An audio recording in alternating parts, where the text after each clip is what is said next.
All right, so we're here at your event today, and you just gave your speech talking about all of your priorities that you would have as treasurer. My first question for you is, I just recently interviewed Steve Hogan, and he is very positive, very optimistic, and I agree with him about saving California and that this is our year. We have a chance to do it. But if you look at what just recently happened with Prop 50, the California Republicans did not turn out.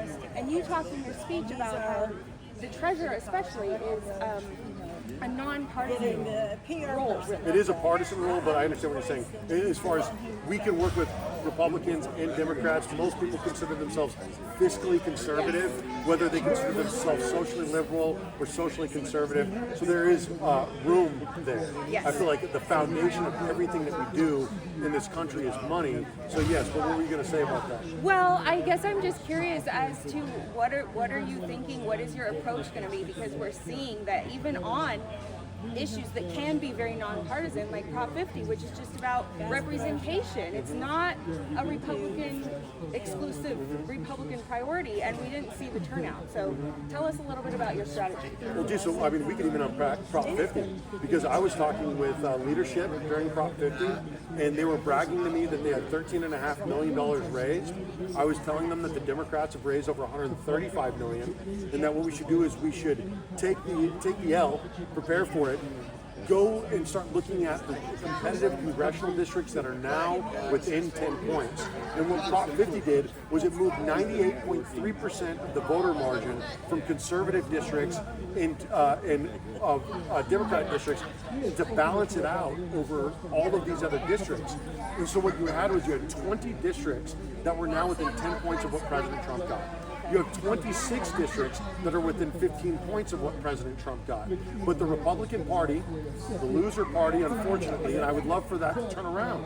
You know, I still believe that the Republican Party is our best infrastructure for hope, our best infrastructure for change, for conservatism, for Republican values. But we're not going to get it if we don't start holding them accountable and start thinking outside of the box. Right now, we're outnumbered in the state of California about 2-1. 48% Democrat, 44% Republican. We really have to start looking at these things and start figuring out where we can bite off some wins. You know, you can't flip a state before you can flip districts. You can't flip a state until you can flip counties. And what I was doing was I was saying that we should take that $13.5 million and instead of throwing it into an empty Prop 50 fight, we throw it into 16 different candidates that now have their district within 10 points of what Trump got in 2024. Those are competitive districts that $850,000 a piece would go a long way in flipping. Instead, we look at the 9 congressional districts that we currently have out of 52. Out of 52, I mean, that's awful. That's disgusting that we haven't been able to do better than that. And now we're saying, oh, well, we're going to lose 5 seats out of, again, 9 that are left over to us. So what we need to do is we need to stop playing defense, because the best defense is a good offense. The best defense, you know, I coach basketball, I coach my kids, it's one of the reasons why I lost my voice here today, but if you're playing the game on their side of the 50, if you're playing the game on their side of the half-court line, you're picking up more wins because you're being aggressive. And we've lost that killer instinct in the Republican Party because we're a party that's it's not principled. It's been infiltrated by a lot of people that don't hold our values, and we need to get back to what Republicanism is, the foundation of it being free men, free soil, free labor, Fremont, you know, the beginning, the foundations of what it started in being very anti-slavery, and then understanding that race is the cousin of economics. What was once applied to some groups of people are now being applied to everybody. And now all of a sudden we have children that can't afford to buy a house in the neighborhoods that they grew up in. They can't afford to start families. They can't afford groceries. They can't find a good job because of the rampant immigration, the devaluation of our dollar, the massive spending abroad, the massive spending on NGOs, nonprofits, and corrupt politicians, and pet projects and pork. You know, this is such a shame, but it's not on accident. It didn't accidentally happen. You know, people look at it and say, well, we're going to have Newsom out of there and that's going to be a big thing. But everyone around Newsom is running. Yeah. Tony Thurmond, Alani Kounalakis, Mia Cohen, you know, Shirley Weber, you know, Tony Thurmond, you know, these people need to be held responsible for things that they have done and that they haven't done over the last several years. Exactly.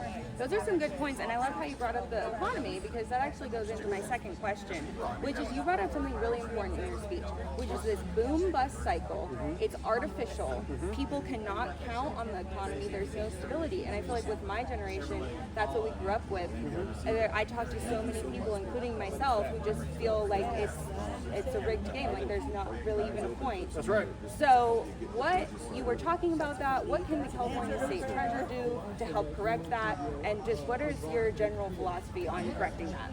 So the artificial boom and bust markets happen when we have an economy where so much of it is based on speculation, so much of it is based in churn and not growth, not stability.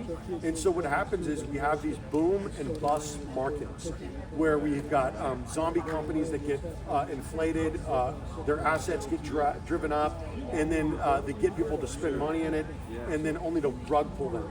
And we have it in things like the dot-com bubble. We had it in the 2008 housing bubble. You know, I think that the AI bubble might be happening. You know, we look at meme coins and we look at e-currency. And the thing is so much of our economy has been built in speculation and in usury, interest. And these are things that, you know, Judaism, Islam, and Christianity stand against, is the idea of making money off of money. And if you take, and this is where a lot of people's eyes gloss over, but if you take a $900,000 home, which is the average home in California, just in interest on a $900,000 home over 30 years, you pay $1.2 million. Just in interest. You know, you take an average student loan of about $120,000. Well, about $45,000 of that is interest, pure interest. You take the car loan of $50,000, you know, about $48,000. Well, about $10,000 of that is just interest. You can't bankrupt out of student loans.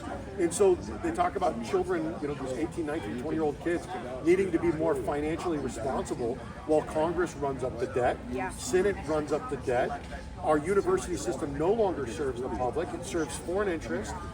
We have 600,000 Chinese nationals that are being educated in our university system. Many of them in California. Most of them in California. And what's so disappointed for me is that, you know, Thomas Jefferson outlined a future of infrastructure for Americans, and part of it was the public education system, which is the lower school, the middle school, and also upper school education. And people don't realize that Thomas Jefferson imagined free education for the American people, and that we had it. We had it realized. Up until 1968, if you grew up in the state of California, your education was free. Now the only way it seems to get a free education in the state of California is to come here illegally. That's a good point. Yeah, it's disappointing. But immigration threatens everything. It threatens our immigration, or excuse me, our education system. It floods our healthcare system. It floods our housing system. And so people, they treat me sometimes like I'm racist because I want to put a moratorium on immigration. Couldn't be further from the truth. The difficult thing is, I want to take care of Americans who were born here in America, Californians who were born here in California. And when you have a governor who brags that 25% of the state was foreign born, that's a problem. Because when we give our entitlements away, 16% of our entitlements go directly to people that were not born here to begin with. That goes away from our children, from your generation, from people that are going to hopefully build the future, and it all through a lie of immigrants built this country. I'm sorry, immigrants did not build this country. What happened was people who are settlers built this country. Right. People who assimilated to American culture built this country. When we had a melting pot, this country was being built and was effective and efficient. Yeah. But what we don't have anymore is we don't have a melting pot. Right. We have a bunch of different people from a bunch of different countries that prioritize the place that they're from Yes. instead of the place in the country and the flag that they swear allegiance to when they wake up. You know, that they were taught to wait. And what's so interesting about this, when I talk about immigration, some of the people who are the most adamant in supporting me on my immigration policy are immigrants. People who came here the right way and legally came here the right way. And so I want to take care of our students. I believe in education. I believe in a productive healthcare system. I believe in a functioning mainstream. I believe in being able to buy into the American dream and not have to mortgage it away, but build our own housing. And there's so many different things that we can do. I believe in a functioning labor market, in what should be trickle-down economics, in compassionate conservatism, but we've sworn those two things away. And so we lean into sort of this shock and awe doctrine. And it doesn't do us a lot of good. You know, with immigration, we could pass something like E-Verify, which, you know, verifies employment. It's already law. You should also do it for housing. If you are not legally here, you should not be able to obtain housing, and you should not be able to obtain employment. Exactly. And there are states that have done that successfully, and it's helped their residents. So That's right. And then people self-deport. Yeah. And it's all supply and demand, right? So if you have an abundance of labor going into an economy, it drives down the cost of labor. If you have an abundance of people looking for the same supply of housing, because they're not building a whole bunch more housing, then what happens is that housing becomes scarce, the cost of it goes up. Labor is abundant, the cost of labor goes down. The ability to go see a doctor, to go into the emergency room, it's flooded with a lot of illegal immigrants. That drives up the cost of healthcare because they're not contributing financially to that system. exactly. Well, thank you so much for speaking with us today. How can we find information about your campaign? Sure, so Serpa4ca.com, and you could find my information there, my platform, you know, the 6 things that we're really standing on, you know, divestment, investment, defund. You know, I haven't worked out the talking points, but they're on the website. It's incredibly important, and also if you could make a donation at Serpa4ca.com, that would be huge, because of course money isn't everything, but it's right up there with oxygen. Awesome. Thank you so much. Thank you for talking to me.